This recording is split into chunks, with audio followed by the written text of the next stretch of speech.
হাসপাতালকে আজকে তার চিকিৎসা পরিষেবাটাকে উন্নত করা এবং দালাল চক্রের হাত থেকে শান্তিপুর হাসপাতালকে মুক্ত করা। কিন্তু কোনো সাধারণ নির্বাচনে তৃণমূল কংগ্রেস এখানে জেতেনি। আমরা নির্বাচনের থেকে উপনির্বাচনে 4 গুণ ভোট বৃদ্ধি করেছি। আমরা রেড ক্যান্টিন চালু করেছিলাম, যে ক্যান্টিন থেকে করোনা আক্রান্ত মানুষের কাছে খাবার পৌঁছে দেওয়ার কাজ আমরা করেছি, তাদের কাছে অক্সিজেন সিলিন্ডার পৌঁছে দেওয়ার কাজ আমরা করেছি। সেই সমস্ত করোনা আক্রান্ত মানুষ, তাদের ওষুধ পৌঁছে দেওয়া, তাদেরকে চিকিৎসার ব্যবস্থা করা, তাদেরকে কোয়ারেন্টাইনে ভর্তি করার ব্যবস্থা করা, কেউ মারা গেছেন তার সৎকার করার ব্যবস্থা করা। আমাদের রেড ভলেন্টিয়ার আমরাই এই কাজ সংগঠিত করেছি। শান্তিপুরের মানুষ এটা জানেন। দুটো সরকারি গরিব মানুষের উপর আক্রমণ সংগঠিত করছে। যেভাবে গরিব সাধারণ মানুষের উপর আক্রমণ নামিয়ে এনেছে, তার বিরুদ্ধে প্রতিবাদ করবেন। সেই প্রতিবাদ হবে ভোট বাক্সে। যে রাজনৈতিক নির্বাচন সংগঠিত হয়েছিল, সেই নির্বাচনে তৃণমূল কংগ্রেসকে 20,000 ভোটে আমরা পরাজিত করেছিলাম।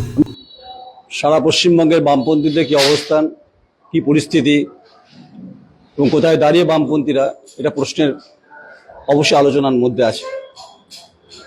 294টা আসনের মধ্যে বামপন্থীরা কটা পাবে, এটা বামপন্থীরা বলতে পারবে।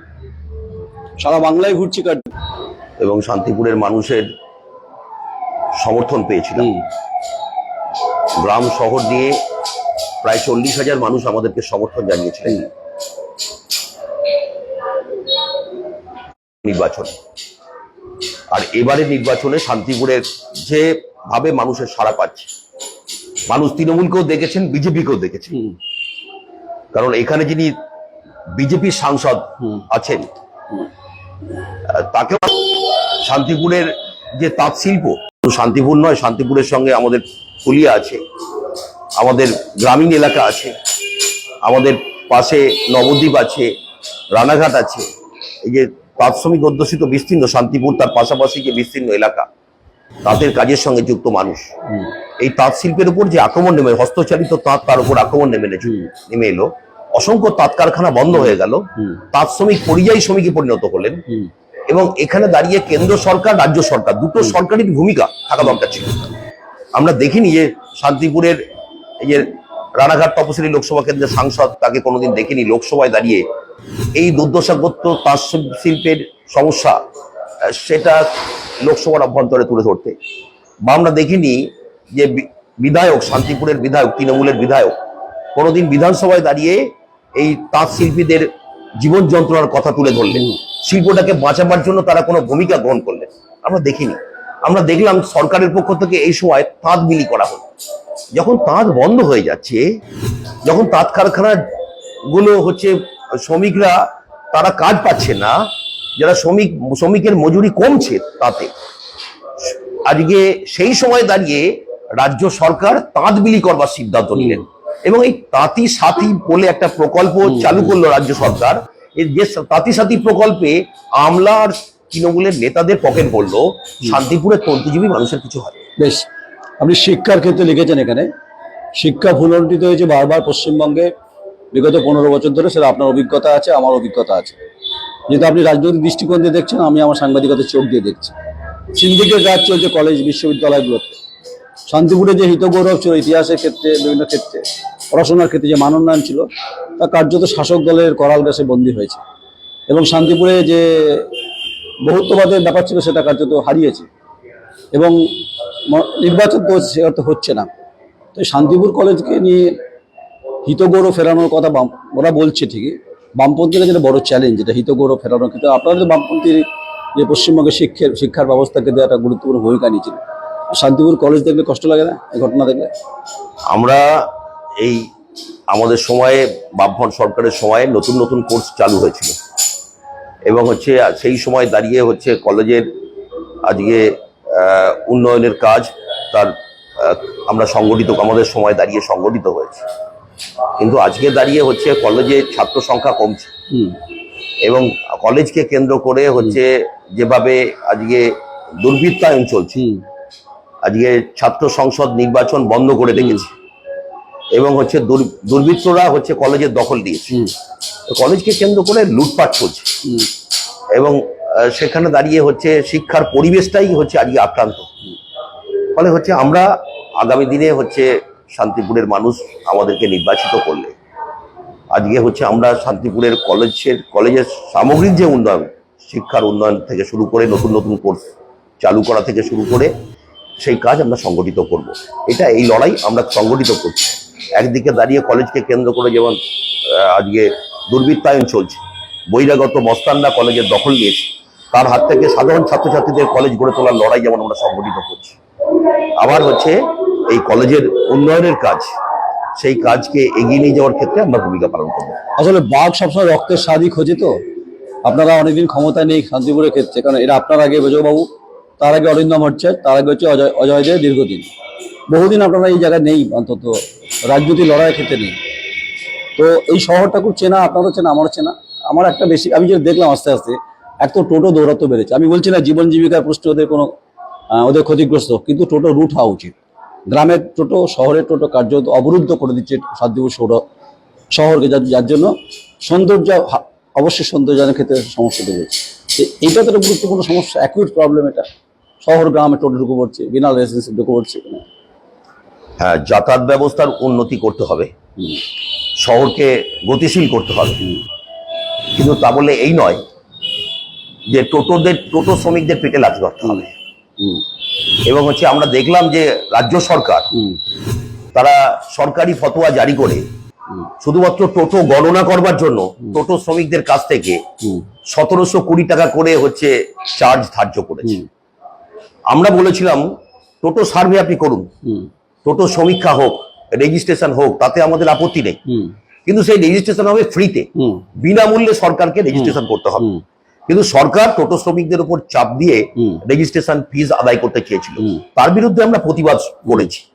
আমরা প্রতিবাদ করেছি যখন শান্তিপুর শহর থেকে হকার উচ্ছেদ করা হয়েছে, রাস্তার পাশে থাকা দোকানদারদের উচ্ছেদ করা হয়েছে, রাতের অন্ধকারে বুলডোজার দিয়ে গরিব মানুষের দোকান ভেঙে দিয়েছে, সেখানে দাঁড়িয়ে আমরা প্রতিবাদ করেছি।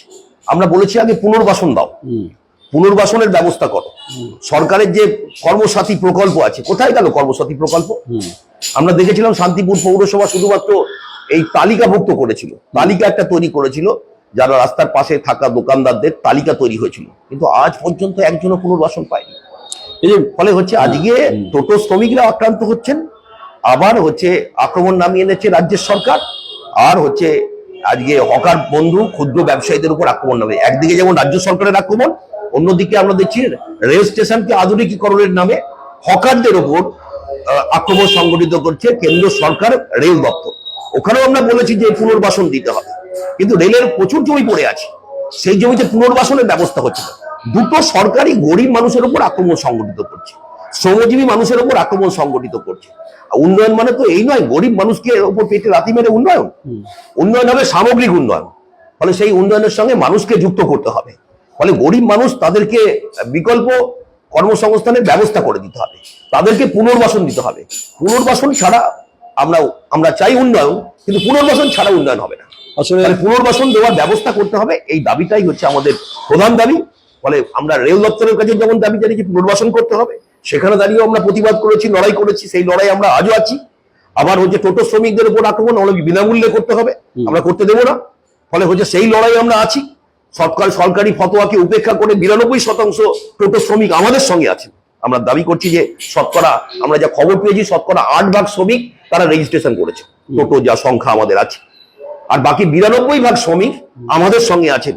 আমরা বলেছিলাম যে টোটো রেজিস্ট্রেশন আমরা করব না, 92% শ্রমিক আমাদের সঙ্গে আছে। এখানে আমরা ওরা আছে তার মানে।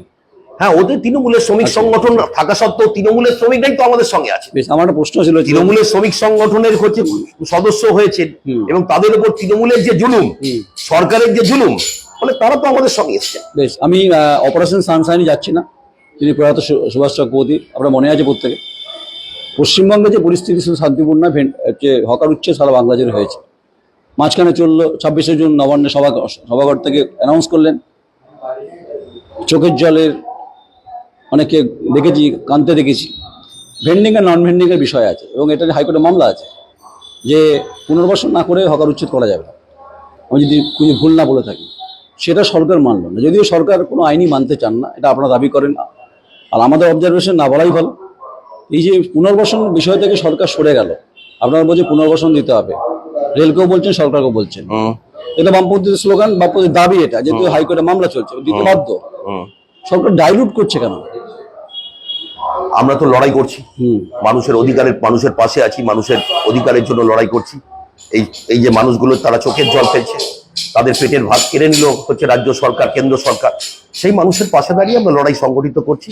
আগামী দিনে সরকার পরিবর্তনের ক্ষেত্রে এই মানুষ উচিত শিক্ষা দেবেন, উচিত জবাব দেবেন। এই নির্বাচনে আগামী 29 তারিখ নির্বাচন, গোটা রাজ্যের সঙ্গে শান্তিপুরের মানুষ, টোটো শ্রমিক থেকে শুরু করে, হকার বন্ধু থেকে শুরু করে, শান্তিপুরের ব্যবসায়ী সমাজ থেকে শুরু করে, শান্তিপুরের আম জনতা, তারা এই কেন্দ্র রাজ্য সরকার, দুই সরকার, বিজেপি আর তৃণমূল, যেভাবে গরিব সাধারণ মানুষের উপর আক্রমণ নামিয়ে এনেছে, তার বিরুদ্ধে প্রতিবাদ করবেন। সেই প্রতিবাদ হবে ভোট বাক্সে। আমি শেষ করি একটা প্রশ্ন দিয়ে। আপনি বলছেন যে প্রচুর মানুষ আপনাদের মিছিলে হাঁটছে, মিছিলে হাঁটা এক জিনিস আর ইভিএম এ রিফ্লেকশন করা অন্য জিনিস। বাস্তব অভিজ্ঞতা সে কথা বলে, আপনি যেহেতু প্র্যাকটিক্যাল পলিটিক্যাল লিডার, মিছিলে সংঘবদ্ধতা একটা ছন্দ থাকে, ছন্দ পতন ঘটছে ইভিএমে গিয়ে, সেটা শাসকের রাঙানি কিনা, চোখ রাঙানি বলতে পারবো না, নাকি আপনাদেরকে প্রতি এক ধারণা বিগত 34 বছর, সেটাও হতে পারে। আপনারা বারবার ভুল শুধরাচ্ছেন, চেষ্টা করছেন, কিন্তু এবারে 26-এ যা মুড দেখছেন, যা ছন্দ দেখছেন শান্তিপুরে, বাংলা ছেড়ে দিন, যারা মিছিলে আসছে তারা সবাই কি সত্যি আপনাদের সঙ্গে আছে, ভোট দেবে, ভোট দেওয়ার মুডে আছে? শান্তিপুরে দাঁড়িয়ে রাখছেন আপনারা ঠিকই। শান্তিপুরে এই যে তৃণমূলের যে সরকার, এই সরকারের সময় শান্তিপুরে তৃণমূল প্রার্থী কোনো সাধারণ নির্বাচনে জেতেনি।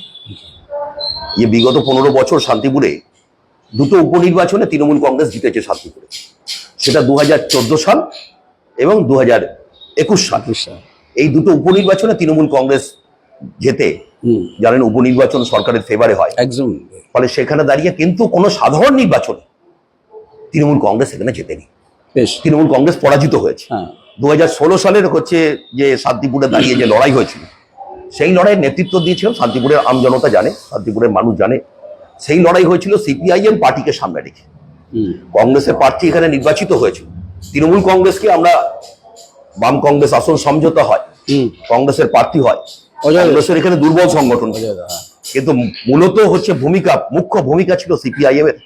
আমাদের হচ্ছে গোটা পার্টি জনগণকে সঙ্গে নিয়ে এই লড়াই আমরা সংগঠিত করেছিলাম।